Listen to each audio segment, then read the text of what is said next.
lorsqu'on vit de l'argent dans le compte d'un particulier, comme cela a été fait dans le compte du président de la FECAFOOT, et que des minutes qui suivent, le particulier en question décède, que devient cet argent? Il y a des choses que je ne peux pas dire. Même l'authentification, il y a des choses que je sais, mais je n'ai pas le droit de les dire. Mais mon travail de journaliste sur les questions présentes, si j'appelle quelqu'un et qu'il me répond, j'ai le droit de les dire. J'ai appelé ce matin 2 membres du COMEX. Oui. Il y a un qui a été évasif. Oui. Il y a un deuxième qui m'a dit clairement qu'il ne connaît rien de cette affaire. Bien sûr. Et qui n'a jamais entendu parler de cette affaire au COMEX. Donc j'ai appelé 2 personnes ce matin. Un a été évasif. Il a dit, je me sens pas bien, je suis malade. Moi aussi, j'ai découvert ça sur la toile. Le deuxième m'a dit clairement qu'il n'a jamais siégé pour une histoire de match amical Cameroun-Russie. Et donc, c'est tout ce que je peux dire. J'en sais un peu plus, mais je ne peux pas en parler. Allez-y. Donc, pour sortir de là, concernant ma position, je dirais simplement que c'est une situation embêtante.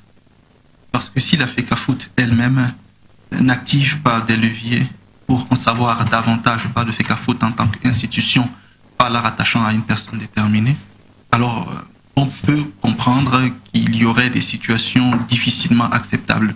Mais cela n'exclut pas, parallèlement, la compétence des institutions ou instruments de contrôle étatique sur cette problématique. Parce qu'il se pourrait, je n'ai pas la confirmation, que l'argent de l'État ait été débloqué pour cette même rencontre-là. Mais si ici il est prouvé que l'argent, bien sûr, c'est un argent qui a été affecté par la Fédération russe de football, alors ce n'est que la compétence de la FECAFOOT elle-même qui devra se mettre en mouvement pour trouver des informations naturelles à l'effet de rétablir la situation qui semble être critique. Est-ce qu'en tant que président, parce que là il faut aussi voir cette possibilité-là, il y a des gens qui estiment que l'argent peut transiter par les comptes du président et se retrouver également dans les comptes de la FECAFOOT, est-ce que les banques peuvent accepter, parce que là on parle de presque 500 000 euros, est-ce que les banques peuvent accepter que de l'argent soit versé dans les comptes de la FECAFOOT sans explication? C'est-à-dire que si un particulier verse l'argent dans un compte UBA, c'est pas trop CCA, Affluent First Bank, et qu'on dise que non, c'est l'argent qui vient de la Russie par rapport au match amical, est-ce que la banque peut accepter cet argent-là? Dans l'ordre camerounais? Oui.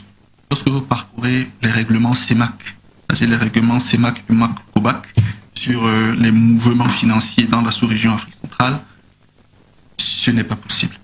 Certains montants d'argent sont soumis à une justification pour être déposés dans des comptes bancaires, malheureusement.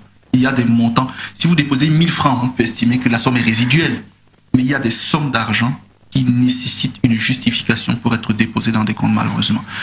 Et pour sortir définitivement de là... Il voulait acheter un éclairage, oui. Peut-être. Je disais que précisément le match est une justification suffisante. C'est-à-dire que, est-ce qu'il y a eu activité? Oui. Est-ce que cette activité nécessitait des flux financiers? Oui. Donc, mais ça suppose que l'argent part de la Fédération de Russie pour la banque en question. Non, ce n'est pas cela. C'est-à-dire que ce n'est pas la banque qui vous impose le circuit. Ce qu'elle vous impose, c'est l'alias qui justifie qu'il y a eu match amical. Alors, mais pourquoi on fait donc le procès au président? Laissez l'argent transite par les comptes du président et il va au Qatar, il prend l'argent, il revient à UBA, il verse l'argent. C'est pour cela que nous parlons de faute de gestion. C'est-à-dire que pour le moment, nous ne préjugeons pas de ce qu'est devenu l'argent qui est allé dans le compte. Nous sommes simplement sur le constat que l'argent n'a pas respecté la procédure. Pour le moment. Parce que, c'est-à-dire, ce que nous connaissons en l'état actuel ne préjuge pas, par exemple, des cas de détournement. Je crois que c'est tout ce que tout le monde a un peu derrière la tête. Mais pour le moment, ce que nous savons, c'est qu'il fallait que, par exemple, c'est tel qui signe. Si ce n'est pas la bonne personne. Juridiquement, sans vouloir faire un procès qui que ce soit, si l'argent quitte d'un compte fédéral pour un compte privé, pour après se retrouver dans un compte fédéral, il y a quand même un vice dans la procédure. Et cela peut faire naître... Est-ce que normalement, la Fédération de Russie, normalement, devrait verser l'argent dans un compte d'un particulier? répondre. on va revenir à vous, docteur. Il voit que le docteur veut absolument rapidement réagir. Allez-y, après on va écouter Tété sur la question. Vous voulez réagir à la transaction financière? Non, je ne veux pas réagir, mais j'ai l'impression que vous voulez me museler. Non, c'est parce que je voulais d'abord que vous écoutiez et boire la main, après on venait à vous pour... parce que vous le juriste sur le plateau. Bon. Donc je voulais... Tété, vous avez suivi cette affaire. Vous êtes dans le monde du sport, vous le connaissez mieux que quiconque ici sur le plateau. Quel est votre commentaire après avoir écouté tout ce qui circule sur la toile? Je rappelle que sur la toile, il y a quand même des explications qui sont données par les proches, ceux qui sont proches de la fédération, parce que jusque-là, il n'y a aucune action officielle de com de la fédération. Personne à la fédération n'a parlé. Et moi, j'ai entrepris ce matin d'appeler deux membres du commerce, comme je vous le disais. Vraiment, ils ne peuvent pas nier que je les ai appelés. Ils savent que je les ai appelés ce matin et je sais ce qu'ils m'ont dit. Quel est votre commentaire, Tété? Ben, merci beaucoup. Le premier commentaire que je peux donner ici, dans le cadre de cette affaire que nous suivons depuis, c'est déjà un feuilleton, c'est que je ne suis pas surpris. Je ne suis pas surpris. La tradition à la Fédération camerounaise de football, depuis des lustres, depuis de longues années, des décennies même, c'est que ces pratiques sont récurrentes d'une manière ou d'une autre. L'argent qui est généré par les matchs amicaux est plus ou moins utilisé dans des conditions orthodoxes et que les procédures ne sont pas toujours respectées. Vous voulez dire peu orthodoxe alors? Oui, moi je ne suis pas surpris, de tout ce qu'on raconte là, je ne suis pas surpris. Ma seule réserve dans cette affaire, c'est qu'étant donné que pour l'instant, nous sommes au niveau d'une présomption, donc d'un simple soupçon, oui. Je ne peux pas tout d'un coup dire que tout est établi, que c'est, comme on dit là, c'est avéré que le président a fait cela pour, n'est-ce pas, un instinct de gain, pour avoir quelques revenus ou quelques avantages sur cette opération-là. Mais en réalité, quel que soit ce qu'on tente d'expliquer, pour justifier ceci ou cela, il y a faute de gestion. Il y a faute de gestion. Et je dis c'est habituel. Oui, voilà, c'est péremptoire, oui. Voilà, donc, il y a, n'est-ce pas, une précision. Il estime que on ne peut pas dire de manière péremptoire qu'il y a faute de gestion. C'est ce que le maître Basson essaie de dire, qu'on ne peut pas dire qu'il y a de manière péremptoire faute de gestion. Donc ce que tout à l'heure, on va expliquer quand nous allons entrer dans les détails. On y est déjà, allez dans les détails. Parce que, déjà, pendant de longues années, même les problèmes de financement du sport camerounais, tel que Maître venait de dire, la Basson venait de dire à un moment, il y a toujours double facturation. Ça a toujours été comme ça. Même ça veut dire quoi, double facturation? Les Coupes du Monde, là. C'est-à-dire qu'on sait, le Cameroun, quand il participe à des compétitions majeures internationales de niveau A, les Cannes et les Coupes du Monde, là, elles sont une bonne partie des charges est prise déjà en compte par les organisateurs, c'est-à-dire soit par la CAF, soit par la FIFA. Mais les exécutifs qui gèrent les instances des fédérations, la plupart du temps, notamment à la FECAFOOT, font repayer les mêmes charges à l'État. Moi, je connais ça. Ça ne sort peut-être pas ouvertement. Et ils font, je comprends pas, ça veut dire que pour une même, les mêmes dépenses, l'État sort l'argent alors que la FIFA y a plus en charge. Oui, ça existe ici, on connaît ça. On a même fait venir souvent le contrôle supérieur de l'État qui envoie des gens. On fait. Je vais faire partie de beaucoup de délégations. Hein. Ah, du contrôle supérieur de l'État? Bien sûr. Pour aller vérifier ce qui se passe là-bas? Oui. Mais est-ce que vous travaillez au contrôle supérieur de l'État? Non, mais on m'appelle, on m'entend. Ah, d'accord, on vous a entendu. Oui, sur un certain nombre de faits et de choses.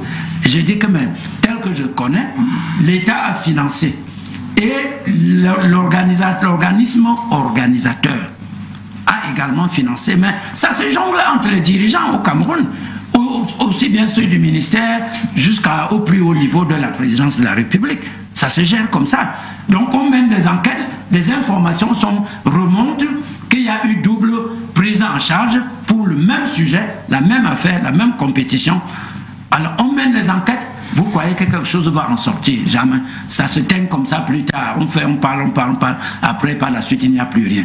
Il y a même eu des cas dans ce pays quand les gens sont allés à la Coupe du Monde, la première en Afrique en 2010, en Afrique du Sud. Il y a même eu, n'est-ce pas, de trous perçus. Mais oui. Hein, tout ça, c'est autant de pratiques pour dire que moi, je ne suis pas surpris parce que ça se passe souvent comme ça. La plupart du temps, il y a des jongleries, il y a des subterfuges, il y a des artifices de gestion.